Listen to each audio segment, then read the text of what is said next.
PM Modi रविवार को जारी करेंगे 5,000 करोड़ का बैंक लोन, लखपति दीदियों को भी देंगे प्रमाण पत्र। केंद्रीय मंत्री शिवराज सिंह चौहान ने गुरुवार को कहा कि प्रधानमंत्री नरेंद्र मोदी 25 अगस्त को 11 लाख नई लखपति दीदियों को प्रमाण पत्र देंगे और उनसे बातचीत करेंगे।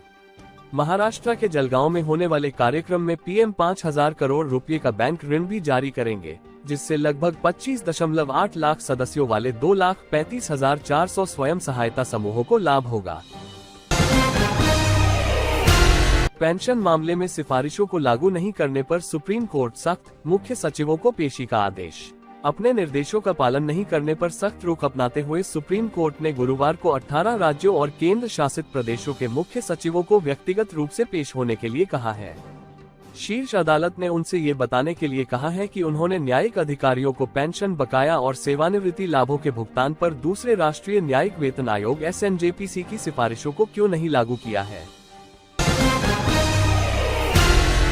हाईटेक सिक्योरिटी और हथियारों से लैस है रेल फोर्स 1, पीएम मोदी इसी ट्रेन से करेंगे सफर। प्रधानमंत्री नरेंद्र मोदी पोलैंड से ट्रेन से 10 घंटे का सफर तय करके यूक्रेन पहुंचेंगे। इस ट्रेन का नाम रेल फोर्स 1 है। यह एक विशेष ट्रेन है जिसे लग्जरी सुविधाओं और विश्व स्तरीय सेवा के लिए जाना जाता है। आइए जानते हैं कि इस ट्रेन की खूबियों के बारे में जो इसे विशेष ट्रेन बनाती है। सुप्रीम कोर्ट ने दिल्ली उत्पाद शुल्क नीति मामले में अरविंद केजरीवाल की याचिका की स्थगित, अगली सुनवाई 5 सितंबर को। सुप्रीम कोर्ट ने दिल्ली के मुख्यमंत्री अरविंद केजरीवाल की ओर से दाखिल जमानत याचिका और कथित आबकारी नीति घोटाले में केंद्रीय अन्वेषण ब्यूरो CBI द्वारा गिरफ्तार किए जाने को चुनौती देने वाली उनकी याचिका पर सुनवाई 5 सितंबर तक के लिए स्थगित कर दी।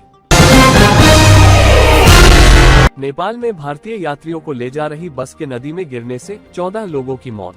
नेपाल में एक दर्दनाक सड़क हादसा हुआ है जिसमें भारतीय यात्रियों को ले जा रही एक बस नदी में गिर गई और 14 लोगों की मौत हो गई जबकि 17 यात्री घायल हुए। बस शुक्रवार को नेपाल के तनाहुन जिले में मास्यांगदी नदी में गिर गई। जानकारी के मुताबिक बस क्रमांक UPFT 7623 नदी में गिर गई और नदी किनारे पड़ी हुई है। पहली छमाही में भारत अमेरिका व्यापार में उछाल, चीन के साथ घाटा बढ़ा। रिपोर्ट। चालू कैलेंडर साल के पहले 6 महीनों जनवरी जून में अमेरिका भारत का शीर्ष कारोबारी साझेदार बनकर उभरा है, जबकि देश ने इस अवधि में चीन के साथ 41.6 अरब डॉलर का अपना अधिकतम व्यापार घाटा दर्ज किया है। एक रिपोर्ट में ये बात कही गई है।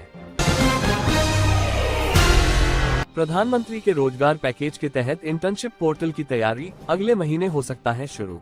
बजट में घोषित विशेष पैकेज के तहत युवाओं को देश की टॉप 500 कंपनियों के साथ इंटर्नशिप के लिए एक नए पोर्टल की बनाया जा रहा है। ये पोर्टल युवाओं को सीधे इंटर्नशिप के अवसरों के लिए आवेदन करने की सुविधा देगा। इस पोर्टल का उद्देश्य आवेदकों के कौशल सेट को कंपनियों द्वारा उपलब्ध कराए गए इंटर्नशिप अवसरों से मिलाना है।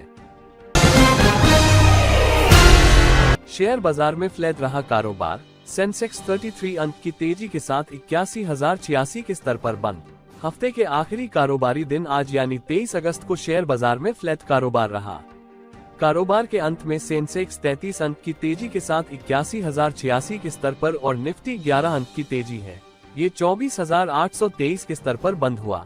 सेंसेक्स के 30 शेयरों में से 18 में तेजी और 7 में गिरावट है।